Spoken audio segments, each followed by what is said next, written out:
Write in the comments where you are watching from and at what time so I can get to know you better. To support the channel for free, don't forget to subscribe and like. Some truths are not buried to be forgotten, but to be found by those willing to dig. We have gained access to a recently declassified file, Case File 731N, known internally as Project Nightingale, a record of an event that was officially denied for over 40 years, and a confession that came far too late. Write in the comments where you are watching from and at what time, so I can get to know you better. To support the channel for free, don't forget to subscribe and like. Some truths are not buried. They are merely waiting for their storytellers to die. October 14th, 1978. Ashworth, Nevada. A town that existed on the frayed edge of the map, a forgotten speck in the vast, silent expanse of the desert. It was a place defined by routine, the morning whistle from the gypsum mine, the hum of the power lines, the slow crawl of the sun across a bleached blue sky. But on that Saturday evening, the routine was shattered by a sound no one could identify. It wasn't thunder, nor was it the familiar roar of a military jet from the nearby test range. It was a low, resonant hum that seemed to vibrate, not in the air, but in the bones of the 1200 residents. What followed was a spectacle of impossible light. Witnesses, those who would speak of it in hushed tones for years to come, described a silent, emerald aurora that descended from the heavens, draping the town in a sickly green glow. It wasn't beautiful like the northern lights, it was predatory, invasive. It pulsed in time with the hum, and for 7 minutes, all electrical power in Ashworth ceased to exist. Cars stalled on Main Street. Radios fell silent mid-song. The world for them went dark and green. When the light vanished and the power surged back on, the silence that followed was more terrifying than the noise that preceded it. The next morning, the official story began to form. A freak weather event, they called it. A rare convergence of atmospheric pressure and static electricity. Local papers printed the official line from the National Weather Service, citing anomalous atmospheric plasma discharge. But the residents knew better. They saw the unmarked black sedans that rolled into town before sunrise. They saw men in sterile white coveralls sweeping the streets with strange Geiger counter-like devices. And they noticed the disappearances. It wasn't a mass vanishing, nothing so dramatic. It was subtle. The elderly Mr. Abernathy, who never missed his morning coffee at the diner, was gone. The entire Miller family, their car still in the driveway and dinner plates on the table, vanished without a trace. A total of 17 people were unaccounted for. The official explanation? They'd left town, spooked by the electrical storm. No forwarding addresses, no contact with relatives elsewhere. They simply ceased to be. This was the Ashworth anomaly, a moment of inexplicable phenomena followed by a quiet, chilling erasure of human lives, all neatly papered over with the most mundane explanation imaginable. It was the first layer of a lie that would hold for over 4 decades. A comfortable story designed to conceal a truth far more terrifying than any storm. Within 48 hours of the Ashworth anomaly, the town was no longer its own. A perimeter was established, manned by state troopers who offered vague explanations of a potential chemical spill from a derailed train miles away. This story, of course, contradicted the atmospheric plasma discharge narrative. But in the ensuing confusion, consistency was the first casualty.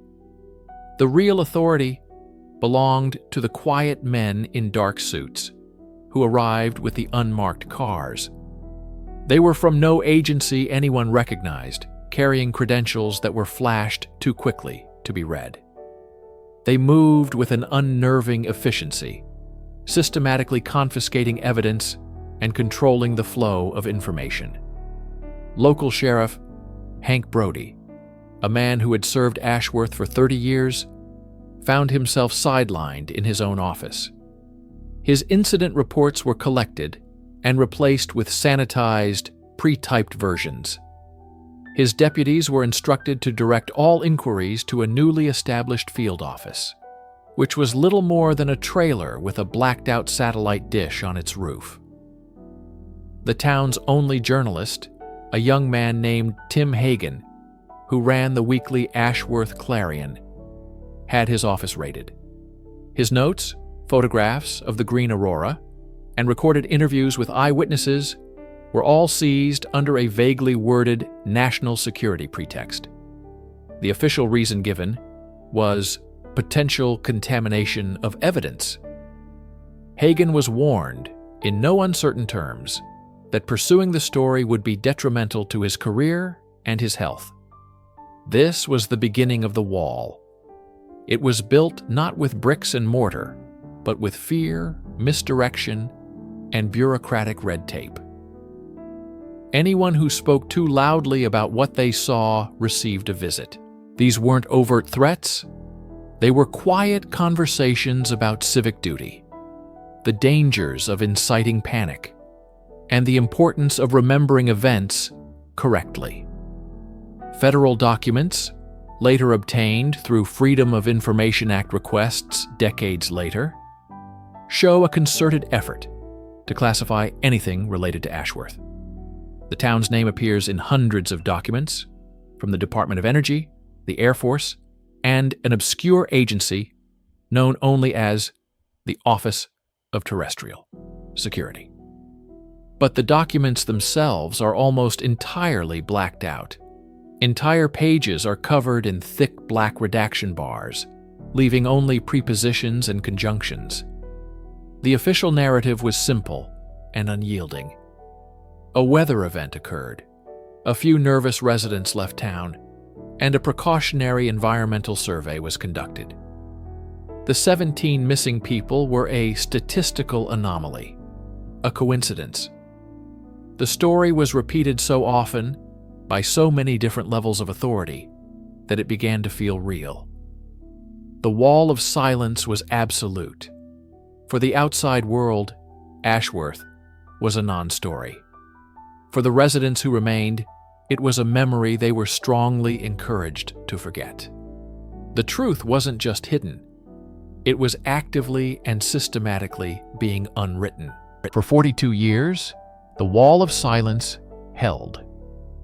The story of Ashworth faded into obscure conspiracy forums and the footnotes of UFO literature. Then, in 2020, an email arrived in the inbox of a small, independent investigative journalism outlet. The sender was an 81-year-old woman named Dr. Sarah Gable, a retired theoretical physicist who claimed to have been one of the lead scientists on site in Ashworth in 1978. Her testimony, given via a secure video link from her secluded home in Oregon, was the sledgehammer that finally broke the wall. Gable, with a calm but heavy voice, began to unravel the official narrative. There was no weather event, she stated, her eyes clear and direct. There was no chemical spill. What happened in Ashworth was the result of Project Chimera. Project Chimera, she explained, was a highly classified joint DOE and DARPA initiative. Its purpose was to achieve stable, sustained access to what her team called substrate space, a parallel dimension theorized to coexist with our own. The hum was the sound of the resonance engine, a massive experimental device housed in a deep underground facility 20 miles from Ashworth.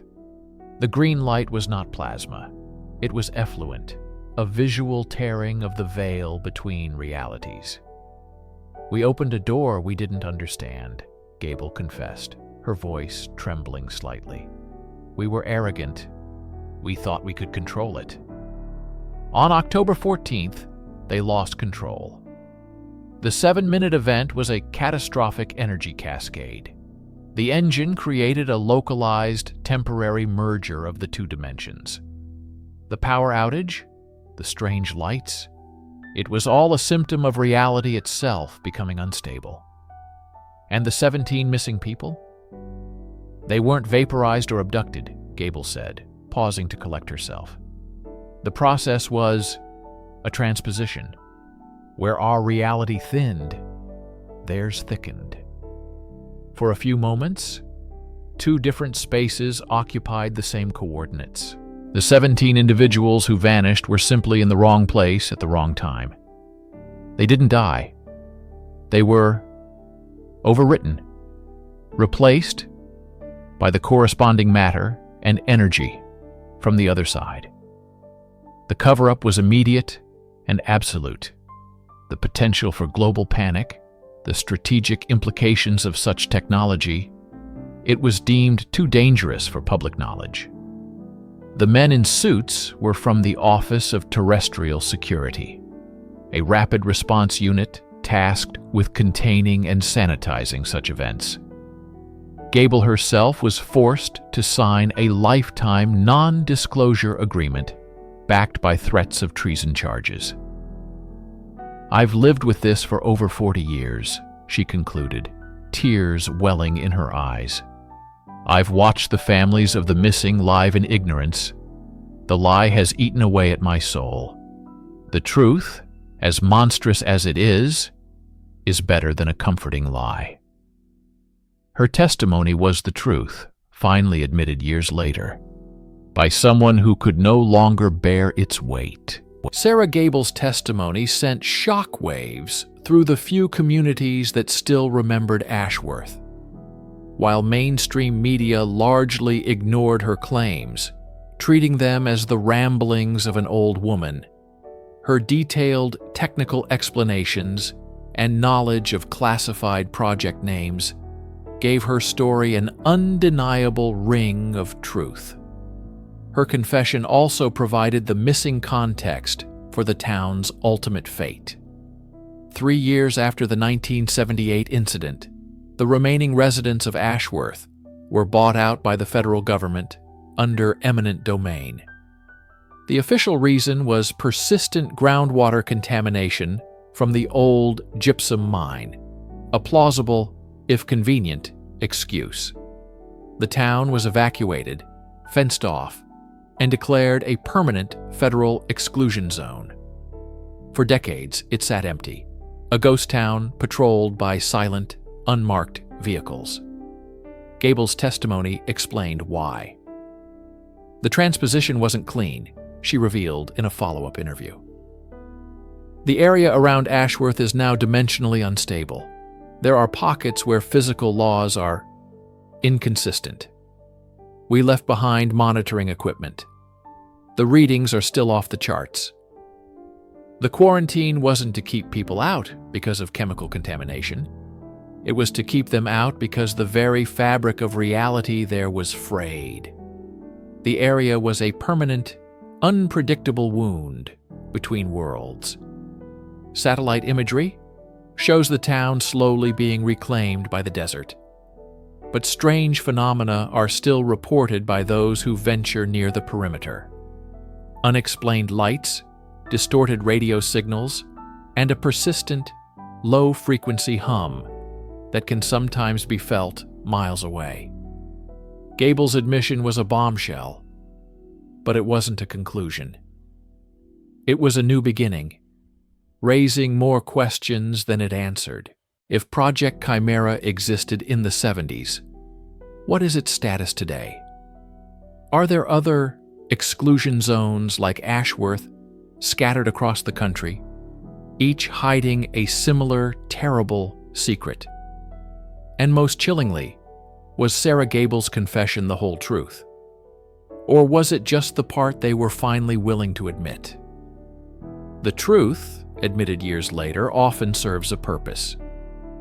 Perhaps her story, as horrifying as it is just another more complex layer of the lie, designed to conceal an even deeper, darker reality about the world we think we know.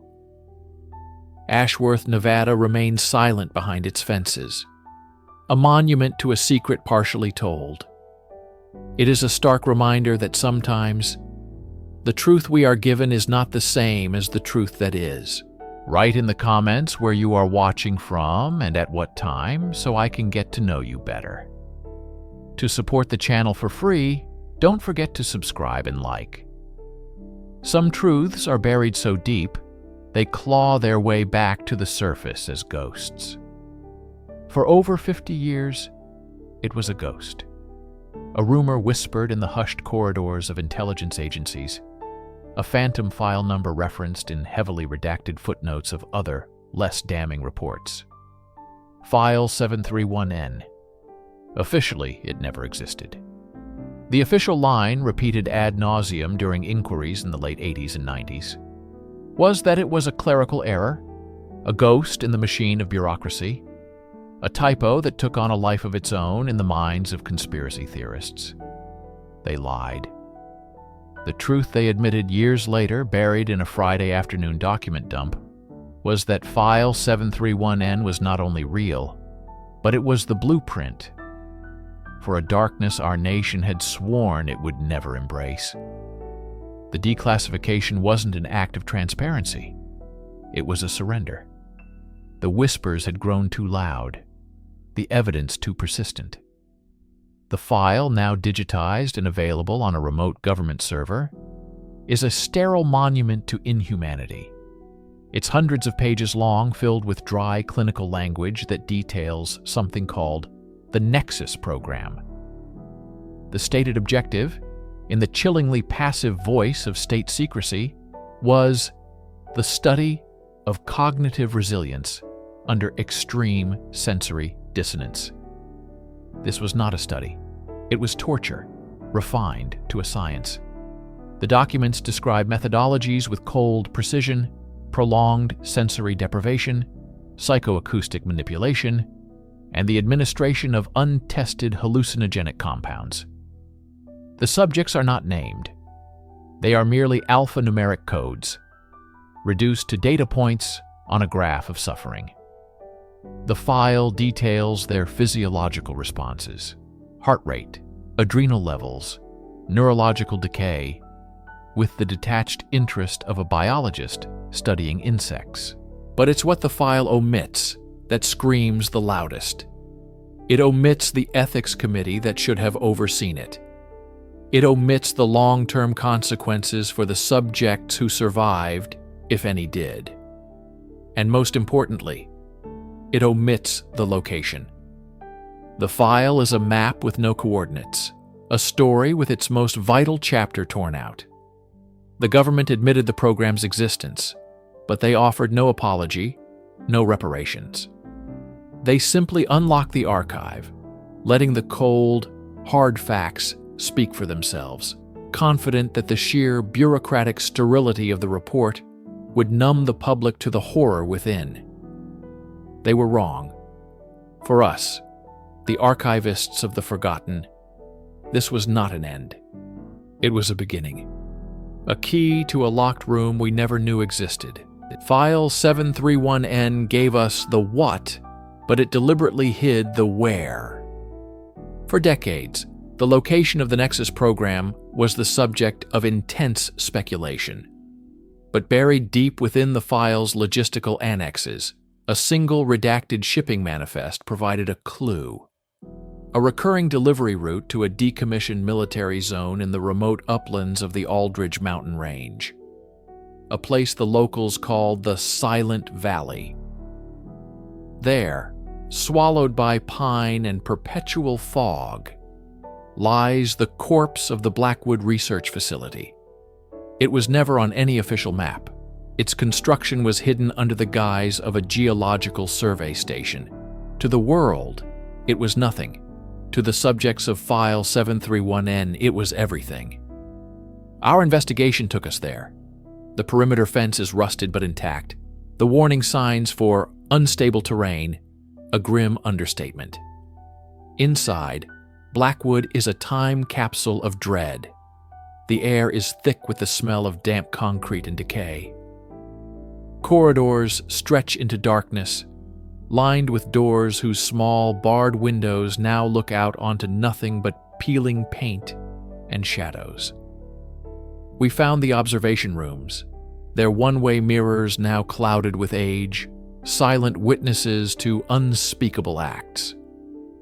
We found the laboratories, where rusted centrifuges and shattered beakers lay scattered across the floor like the aftermath of a frantic escape.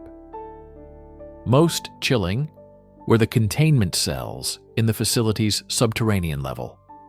Small, windowless chambers, their walls covered in desperate scratches that form no discernible words, only patterns of pure, abject terror. The government's later admission that a temporary research outpost existed in the region was a masterclass in understatement. They called it a Cold War relic, a non-essential monitoring station. They lied. The evidence at Blackwood tells a different story. We found strange, non-military electrical conduits leading to the cells, and acoustic paneling designed not to keep sound out, but to focus it inward. This wasn't a monitoring station. It was a purpose-built psychological crucible. Local folklore speaks of the years it was active. They talk of low, guttural hums that echoed through the valley on moonless nights, of military trucks that moved without headlights, and of the unsettling silence that followed its abrupt abandonment in the late 1970s.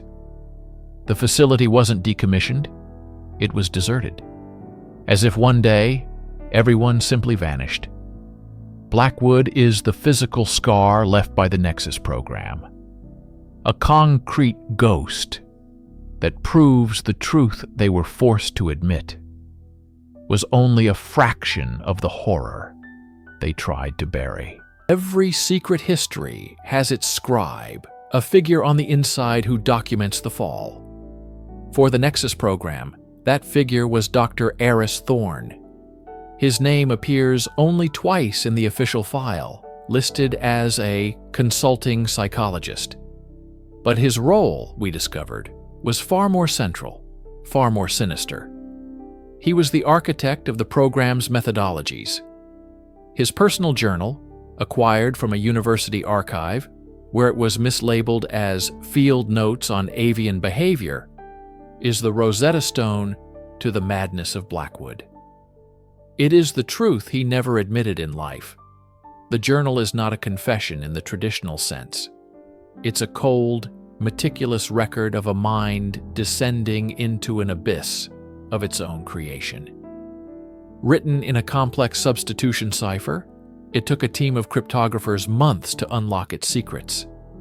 What emerged was a narrative that ran parallel to the sterile reports of File 731N, filling them with a terrifying human dimension. Thorne wasn't a monster from the start. His early entries speak of patriotism, of a desire to understand the limits of the human mind to protect his country. He believed he was forging a new kind of soldier. But the journal charts his gradual detachment from morality. He begins referring to his subjects not by their codes but by archetypes: the stoic, the artist, the believer. He saw their minds as landscapes to be terraformed, their wills as fortresses to be besieged. His entries become increasingly erratic. He writes of the symphony of the dissonance, the beautiful architecture of a shattered psyche. He was no longer a scientist. He was an artist, and human consciousness was his canvas. His obsession, however, centered on one subject, designated in the official file as Subject 001, but whom Thorne calls only Zero. He writes, "Zero is different. The others break. He recalibrates." The dissonance we introduce is not destroying him. It is revealing something that was already there. A new form of perception. It is terrifying. It is magnificent. Thorne's coded notes reveal the true purpose of the Nexus Program was not to study resilience, but to force an evolution, to shatter the human mind, in the hopes that it would rebuild itself into something more. The official file called it a failure. The government, in its belated admission, called it a dead end. But Eris Thorne's journal, in its final chilling entry, suggests something else entirely. It reads, "They don't understand. You cannot contain a new color. You cannot put an echo back into the bell. Zero is free." Who was Subject Zero? In the official narrative of File 731N, he is a footnote, a casualty. The file states that Subject 001 expired from systemic neurological collapse on the final day of the program's operation. His file is stamped closed. This was the official story for 50 years. It was the easiest, cleanest lie. The truth they finally admitted, when confronted with excerpts from Thorne's journal, was that the official cause of death was a fabrication. They conceded that the final hours at Blackwood were chaotic and poorly documented. They admitted there was an unaccounted-for subject following a facility-wide power failure. They admitted they didn't know what happened to Subject Zero. But Thorne's journal tells us what he believed happened. His final entries are not the writings of a scientist, but of a prophet, terrified of his own creation. He describes Zero's final session not as a breakdown, but a breakthrough. He is no longer responding to the acoustic stimuli, Thorne wrote. He is anticipating them. He is harmonizing with them. The patterns on the EEG are not human. The observers are afraid. I am afraid. The official story of a power failure is a half-truth. According to Thorne, the entire electrical grid of the facility didn't just fail. It overloaded, every bulb bursting simultaneously as a low-frequency hum, originating from Zero's cell, shook the very foundations of the building. In the ensuing darkness and chaos, Subject Zero was gone. The search was extensive, but covert. No public alert was ever issued. How could there be? Missing. One man, identity classified, who may have the ability to perceive reality in a way we cannot comprehend. The official admission is that he escaped, a loose end in a shameful chapter of history. But the evidence left behind suggests something more profound, more terrifying. In his cell, investigators found no signs of a forced exit. The only thing out of place was on the wall. The thousands of frantic scratches that had covered it were gone, replaced by a single, perfectly drawn, geometric pattern that defied conventional understanding. It was a shape that seemed to shift and writhe in the peripheral vision. This is the final, unspoken truth of the Nexus Program. They didn't just torture a man, they may have unlocked something within him. The truth they admitted years later was that a man disappeared. The truth they will never admit, the one that keeps the architects of these programs awake at night, is the fear of what he became, and the chilling possibility that he is still out there, a ghost from a buried file, seeing a world that we can't. Write in the comments where you are watching from and at what time, so I can get to know you better. To support the channel for free, don't forget to subscribe and like. Some truths are not buried, but simply rewritten until the original is forgotten. For 40 years, the official story of the Ashford anomaly was a masterclass in misdirection, a labyrinth of paper and ink designed to lead nowhere. It began on a cold October night in 1952. a small industrial town in the Rust Belt, Ashford, reported a series of seismic tremors, followed by a strange, phosphorescent fog that enveloped the entire valley. By morning, the fog was gone, but so were 37 residents of the town's northernmost district. The initial report, filed by local authorities, was brief and panicked, mentioning unusual atmospheric phenomena and mass disappearance. But within 48 hours, that report was gone, replaced by a federal assessment. This new document, stamped preliminary, spoke of a localized, unrecorded earthquake that caused a catastrophic landslide, burying the district. The disappearances were tragic, yes, but explainable. A natural disaster. Case closed. But the cracks in this story appeared almost immediately. Geologists found no evidence of a significant earthquake. Rescue teams found no landslide, no displaced earth, just empty houses with dinner still on the tables. This discrepancy led to the second official report in 1953, which quietly retracted the landslide theory. Now it was a flash flood from a burst subterranean reservoir. This narrative held for nearly a decade, despite the fact that Ashford was miles from any significant underground water source. By the 1960s, with the rise of Cold War paranoia, the story mutated again. Declassified memos, which we've painstakingly recovered, suggest a new internal narrative, a chemical spill from a clandestine military transport. This was never made public, but it was used to justify cordoning off the area for environmental testing. Witnesses who spoke of the strange fog or the lack of a landslide were systematically discredited. Local newspaper articles from the time show a pattern. One week, a resident is quoted describing the eerie green light. The next, a follow-up piece questions their credibility, brings up unrelated personal issues, or has them publicly recant their statement under duress.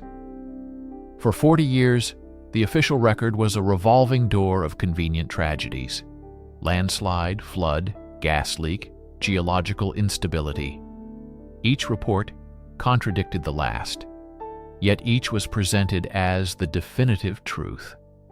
The goal wasn't to create a believable story, but to create so many unbelievable ones that the public would simply give up trying to find the real one.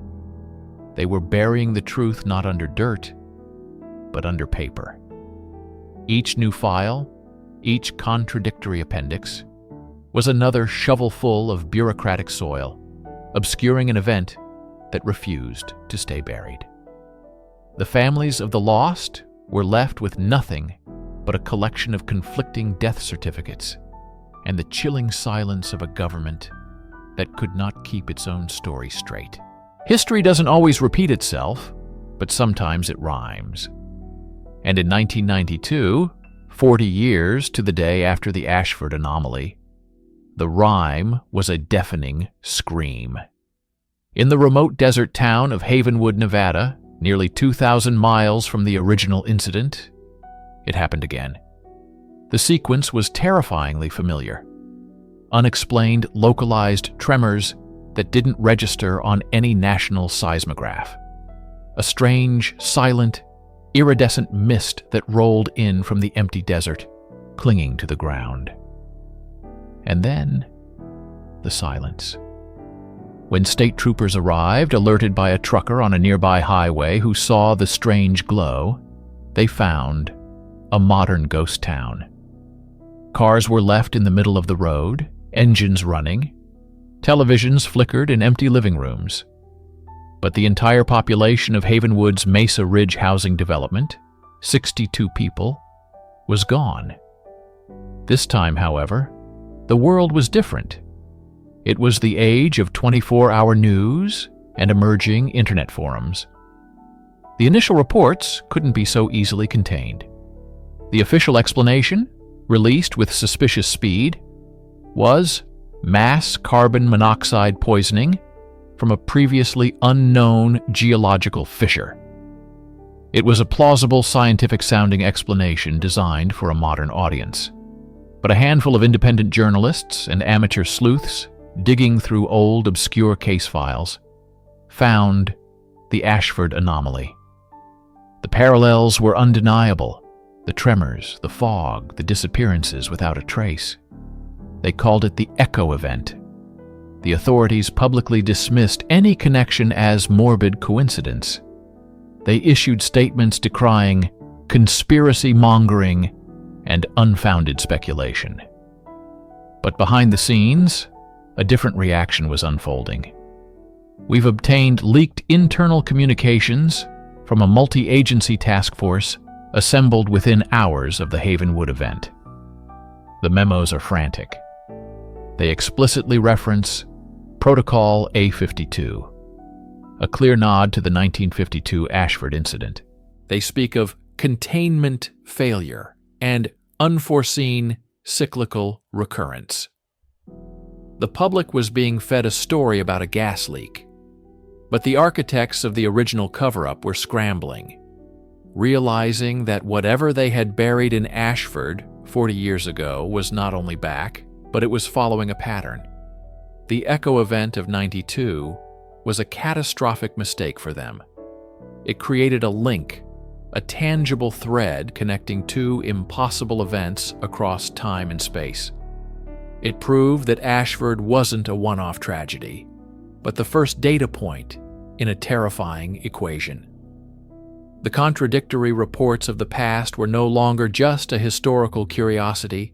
They were now evidence of an active, ongoing cover-up, a secret so dark it had to be protected at all costs, even if it meant letting another town simply vanish into thin air. Secrets, like bodies, have weight. For 45 years, Dr. Eris Thorne carried the weight of Ashford. In 1997, frail and ravaged by a terminal illness, he decided to put it down. Thorne was a young physicist in 1952, a low-level member of a highly classified experimental energy project based near Ashford. His confession, delivered via a series of cassette tapes sent to an independent journalist, was the key that unlocked everything. "We weren't drilling for oil," his raspy voice crackles on the tape. "We were trying to puncture something. That's the only word for it. We were told it was a pocket of exotic energy, a new power source. We were pioneers." Thorne explained that their device, a massive subterranean resonance generator, went critical. It didn't explode in the conventional sense. Instead, it tore a temporary, unstable rift in the fabric of reality. The seismic tremors were the machine tearing itself apart. The phosphorescent fog was the atmosphere from elsewhere, bleeding into our own. "The people weren't buried in a landslide," Thorne confessed, his voice heavy with guilt. "They weren't drowned or poisoned. When the rift opened, it created a localized, trans-dimensional vacuum. It pulled them through. They were gone in an instant. Not dead, just gone." The cover-up was immediate and absolute. Thorne and his colleagues were sworn to secrecy under threat of treason. The project was classified at a level higher than the hydrogen bomb. The rotating official stories, landslide, flood, chemical spill, were all concocted by a special government disinformation unit. "Our job wasn't just to lie," Thorne admitted. "It was to create chaos, to muddy the waters so thoroughly that any real evidence would be dismissed as just another crazy theory." The echo event in '92 horrified him. He knew immediately what it was. He explained that the initial event had primed the location, creating a quantum instability that would resonate at precise temporal intervals every 40 years. Havenwood wasn't a random target. It was built near a secondary research facility, that had handled salvaged components from the original Ashford generator. The energy signature was still there, dormant, waiting. They knew it could happen again, Thorne lamented. They had models. They just gambled on the probability being low. They chose to let those people in Havenwood vanish rather than expose the truth of what they'd unleashed in 52. His confession was a deathbed declaration, a final attempt to set the record straight. It wasn't just an admission of a scientific experiment gone wrong.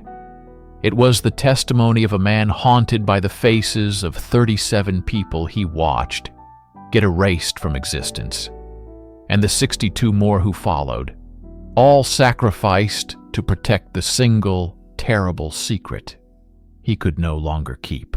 Dr. Thorne's confession was the Rosetta Stone. Armed with his testimony, researchers and journalists filed new Freedom of Information Act requests, specifically targeting Project Chimera, the code name Thorne had revealed for the Ashford experiment. What came back was a mountain of paper, almost entirely blacked out, thousands of pages of redactions. But Thorne's confession gave us the context. We knew what to look for, not in the black ink, but in the white space around it. When the documents mention unforeseen atmospheric displacement, Thorne's testimony tells us they mean a rift in reality. When a heavily redacted paragraph is filed under personnel relocation, we know it's referring to the 37 people who vanished. The redactions themselves tell a story. By analyzing the shape and size of the black boxes, we can infer what's being hidden. A short, rectangular redaction in a list of equipment is likely the name of the resonance generator. A full-page redaction in a section on environmental impact is the horrifying truth about the trans-dimensional vacuum. We cross-referenced the few unredacted words, technical jargon, dates, and location coordinates with Thorne's tapes. A memo from 1989 discusses cyclical resonance mitigation for a site in Nevada. This was the futile attempt to prevent the Havenwood Echo event. Another document details the budget for narrative fabrication and witness discredit protocols, giving a name and a price tag to the 40-year campaign of lies. The most chilling discovery came from a single, partially redacted sentence in a risk assessment report from 1951, before the experiment even began. It reads, "In the event of a cascade, localized population loss is a calculated and acceptable risk." Acceptable risk. The disappearance of the people of Ashford wasn't just an accident. It was a possibility they had foreseen and accepted before they even flipped the switch. The truth they admitted years later through the voice of a dying man and the ghosts in redacted documents is this: the Ashford and Havenwood events were not failures of science, but calculated sacrifices. The cover-up wasn't about hiding a mistake. It was about hiding a policy that deemed civilian lives expendable in the pursuit of power beyond our comprehension. The black ink isn't there to protect national security. It's there to protect the guilty. It's a tombstone, marking the place where the truth was deliberately and methodically buried. Write in the comments where you are watching from and at what time, so I can get to know you better. To support the channel for free, don't forget to subscribe and like. Some secrets don't stay buried. They seep into the very soil beneath our feet. For decades, the town of Havenwood Creek was postcard perfect. Nestled in a valley surrounded by lush forests and fed by a crystal-clear river, it was the idyllic image of small-town prosperity. The local economy thrived thanks to the Sterling Chemical Corporation, a government contractor whose plant operated on the outskirts of town since the late 1950s. They provided jobs, sponsored the local Little League team, and assured everyone that their operations were safe, clean, and vital to national security. The official narrative was one of patriotic partnership. But beneath this carefully constructed facade, a toxic legacy was taking root. The first signs were subtle, easily dismissed. An unusual number of miscarriages in the early 70s, a cluster of rare neurological disorders in the 80s. Farmers reported livestock born with deformities, and fishermen pulled fish from the creek with grotesque tumors. Each time, residents were told it was a statistical anomaly, a tragic coincidence, or unsubstantiated rumor. The company, backed by compliant local officials, produced reams of data showing no link between their plant and the town's failing health. They insisted the water was pure, the air clean. For years, the people of Havenwood Creek believed them, or at least they wanted to. It was easier than confronting the terrifying alternative. The truth, however, has a way of leaching into the light. It started with a retired plant worker, riddled with a cancer so rare his doctors had only read about it in textbooks. On his deathbed, he confessed to his family about the midnight disposals, unmarked barrels of viscous, foul-smelling waste trucked into the woods and simply buried in unlined pits, sometimes even dumped directly into tributaries that fed the main river. This deathbed confession was the first crack in a dam of lies that had held for 40 years. The story galvanized a small group of citizens who began their own investigation, collecting soil and water samples in secret, documenting the strange metallic sheen on the creek's surface after a heavy rain. They compiled a map of sickness, an undeniable geographic pattern that radiated outwards from the Sterling plant. The official admission, when it finally came, was not a press conference. It was a quiet, court-ordered disclosure in 2012, buried in thousands of pages of legal documents. Sterling Chemical, under its new parent company, admitted to decades of systematic, illegal dumping of a highly carcinogenic compound known only as Substance 9. The truth, they admitted years later, was a sterile, legalistic confession, devoid of apology. It confirmed that the company knew from the very beginning that Substance 9 was a potent mutagen. They knew it would poison the water, the soil, and the people. The cost of proper disposal was deemed too high, a threat to their bottom line and their government contracts. The fallout was no longer just chemical. It was a poison of betrayal that contaminated the town's very soul.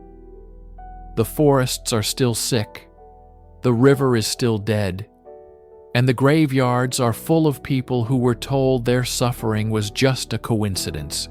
An admission of guilt is never given freely. It is extracted piece by painstaking piece from the silent testimony of forgotten documents. The story of what truly happened at Havenwood Creek wasn't found in a press release. It was unearthed from the cold, sterile archives where history is buried and sanitized. For the citizen investigators and the few journalists who dared to listen, the battle for truth was fought not in the streets, but in the dimly lit rooms of government records offices and university libraries. It was a war of attrition against bureaucracy and deliberate obfuscation. Their first breakthrough came from a Freedom of Information Act request that took 2 years to be fulfilled. What they received was a stack of documents so heavily redacted, it was almost comical. Entire pages were blacked out, with only prepositions and articles left visible. But they were looking for patterns. They noticed that the redactions often occurred in shipping manifests from the Stirling plant to a military base, codenamed Project Nightingale. Cross-referencing these dates with the declassified project overview, they found that Nightingale was an experimental defoliant program. Suddenly, the sick forests around Havenwood Creek made a terrifying kind of sense. The archivists became code breakers.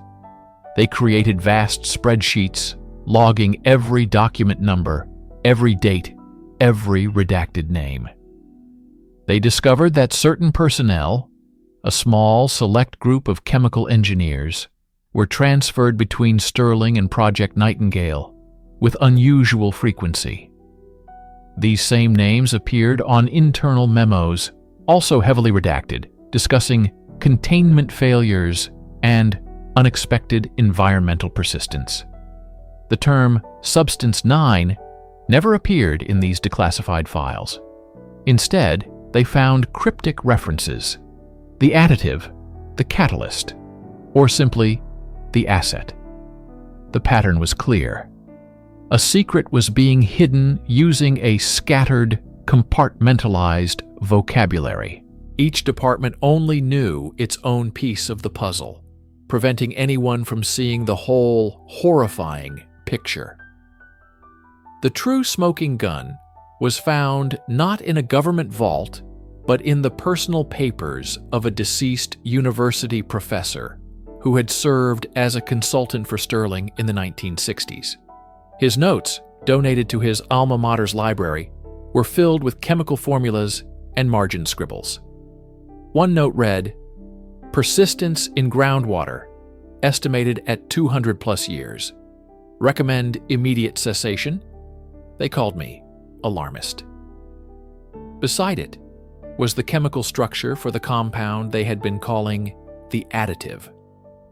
It was a perfect match for the samples the citizens had pulled from their own wells.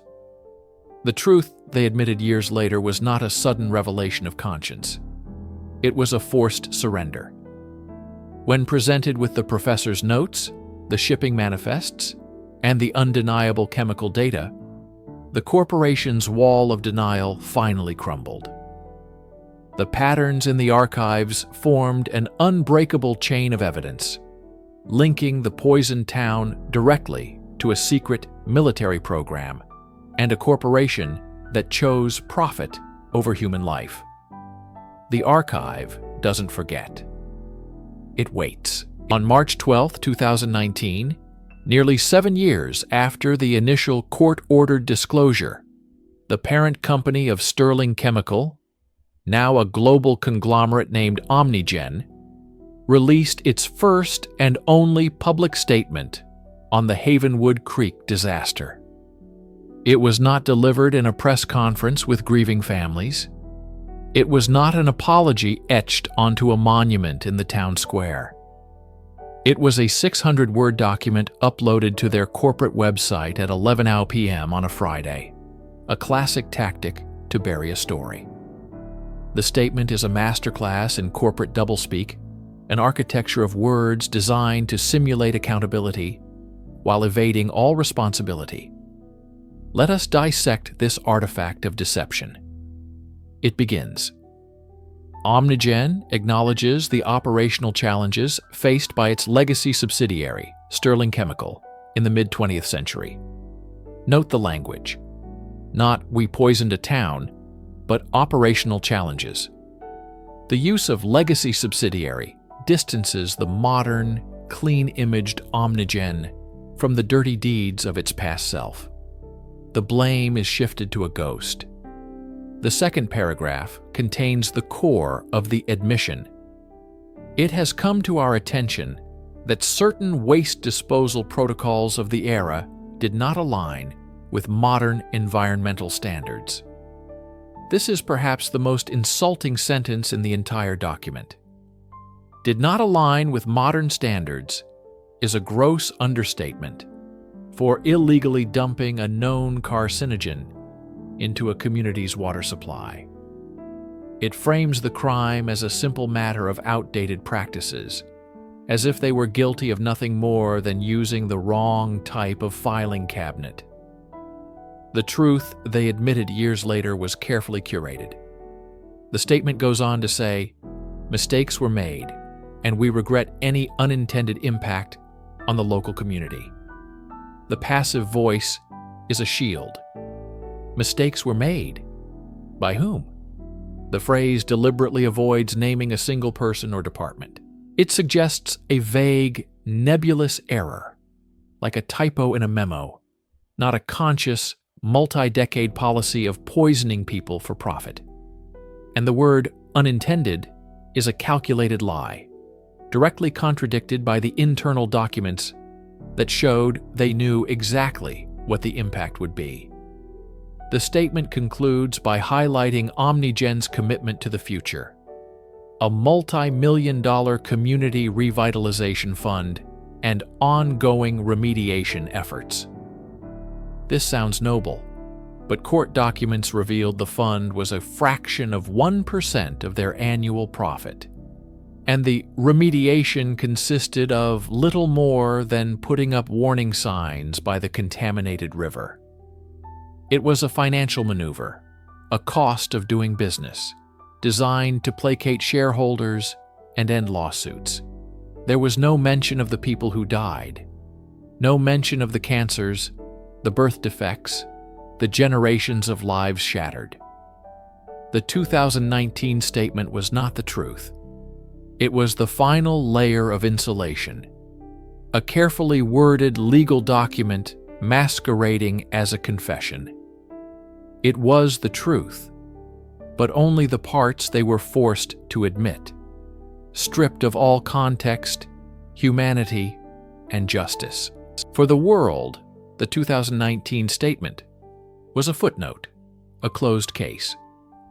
But for the children and grandchildren of Havenwood Creek, it was a seismic event. It was a confirmation of a truth they had always felt in their bones, a truth their parents and grandparents had fought and died for without ever receiving validation. The admission was not a comfort. It was an earthquake that unearthed generations of buried grief and anger. Consider the story of Eleanor Vance. Her father, a foreman at the Sterling plant, died of pancreatic cancer in 1988. He was a proud company man, loyal to the end.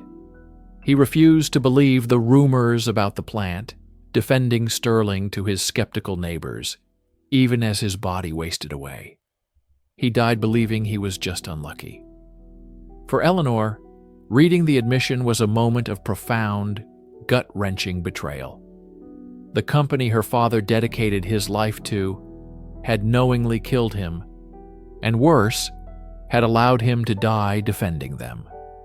The truth, admitted 30 years too late, recontextualized her entire life, turning memories of paternal loyalty into scenes of tragic manipulation.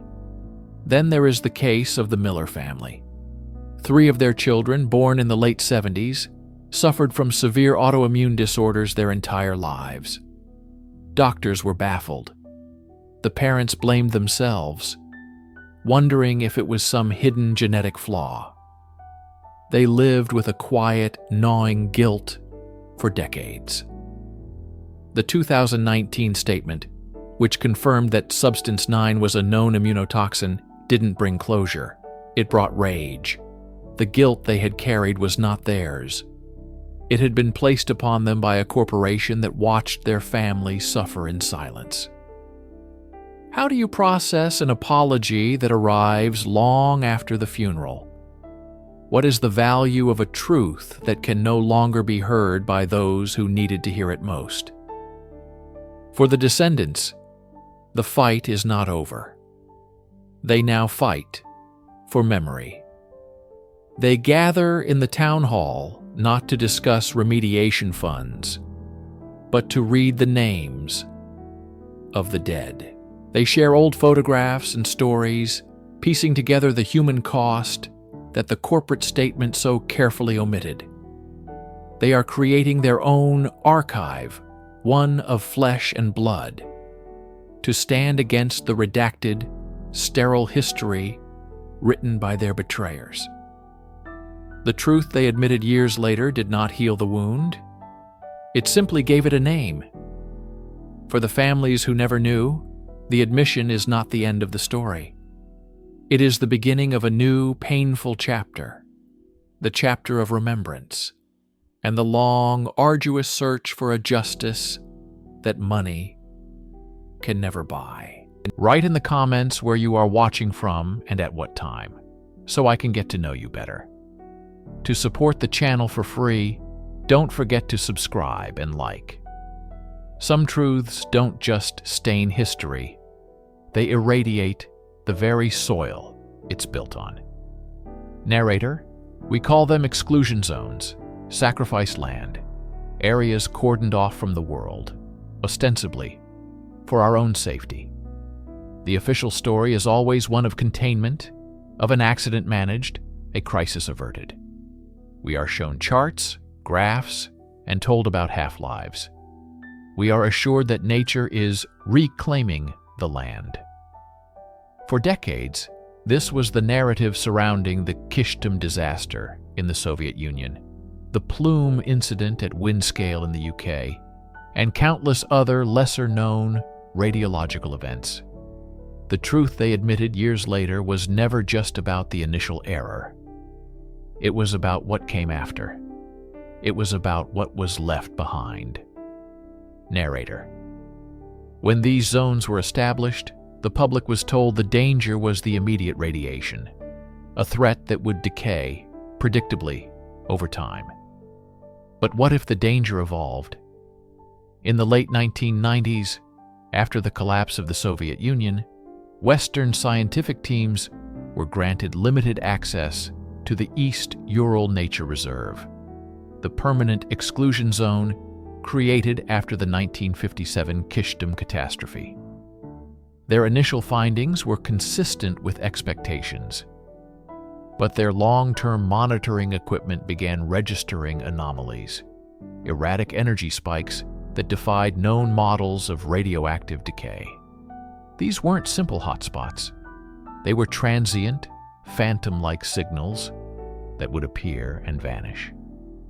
Narrator. The initial Soviet reports, declassified in 1992, admitted the scale of the contamination was 100 times greater than they had told the world. That was the first truth. But the second, stranger truth, was buried in the appendices of those later scientific reports.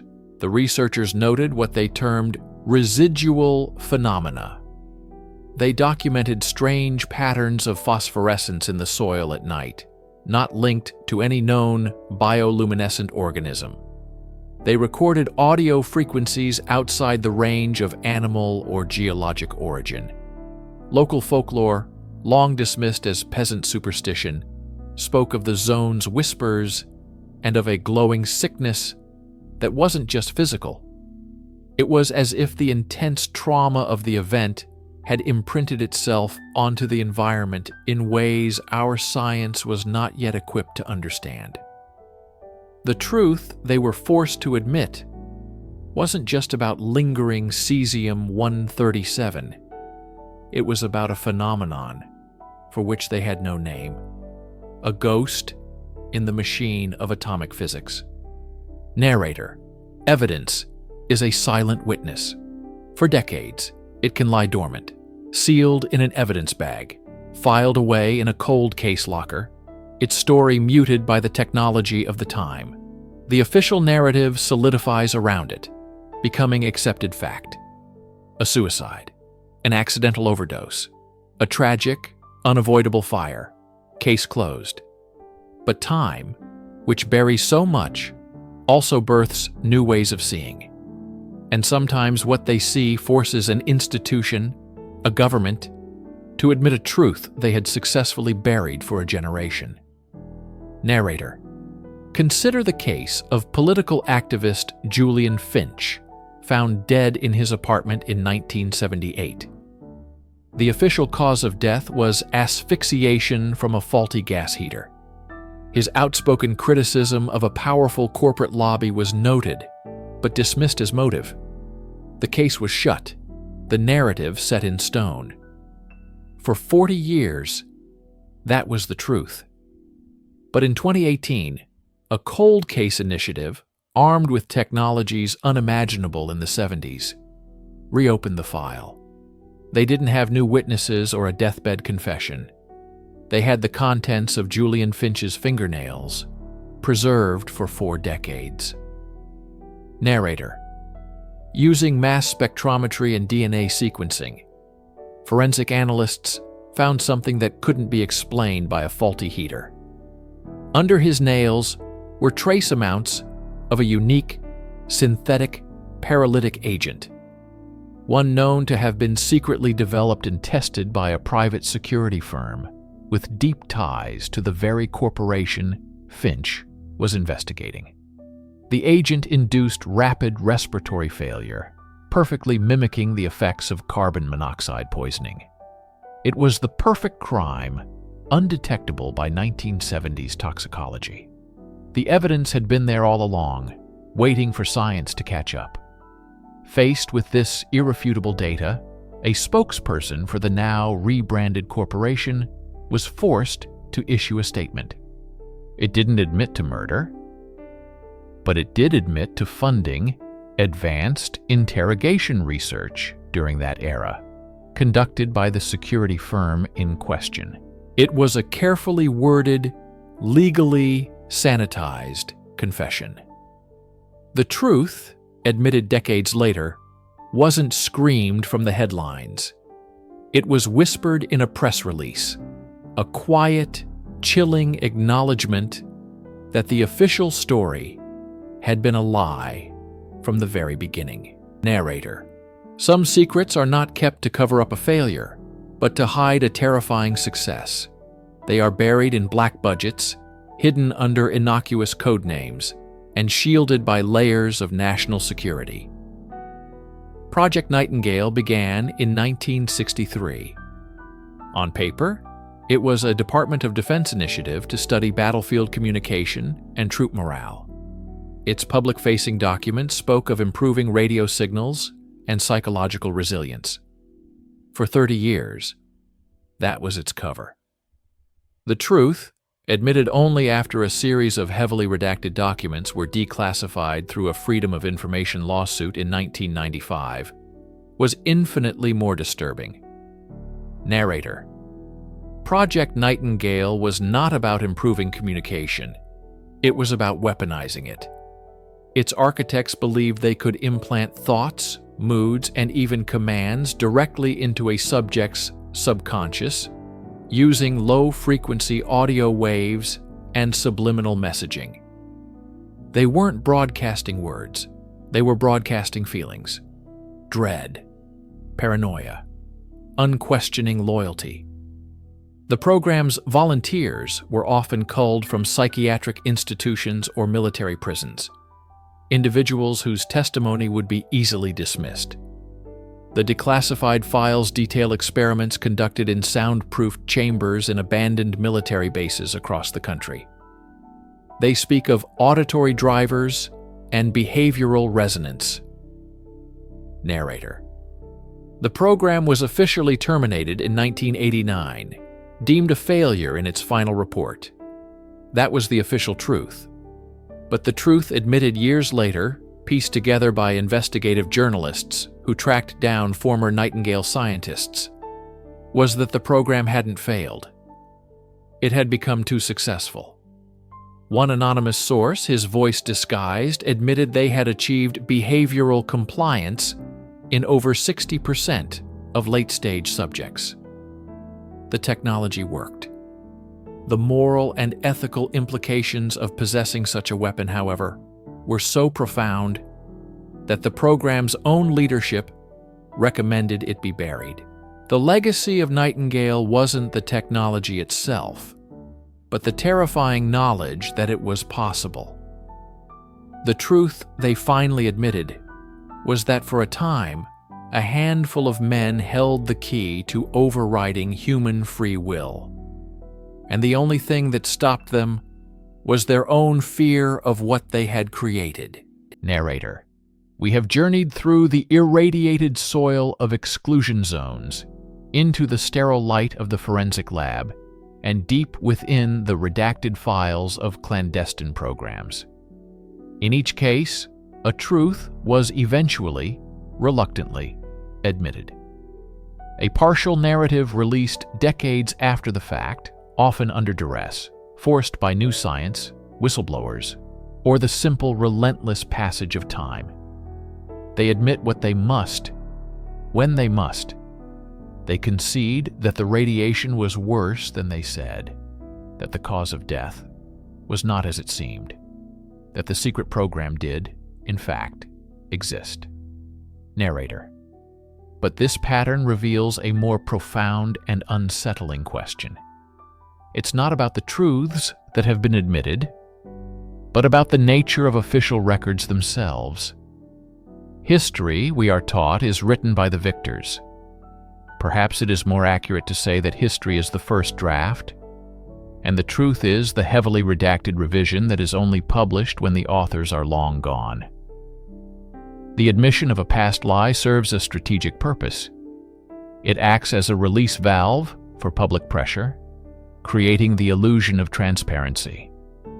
It allows institutions to say, yes, we made a mistake then, but we are different now. You can trust us now. Narrator. This brings us to the final unanswered question. For every truth admitted years later, how many others remain buried forever? For every declassified program like Nightingale, how many others were successful in erasing their own existence? For every cold case solved by new technology, how many others had their evidence deliberately destroyed? The truths we learn are, by their very nature, the failures of secrecy. They are the ones that got away. We are left to wonder about the perfect secrets, the lies so complete they have become our accepted reality. The final question is not what they admitted years later. The final question is, what truth will never be admitted at all?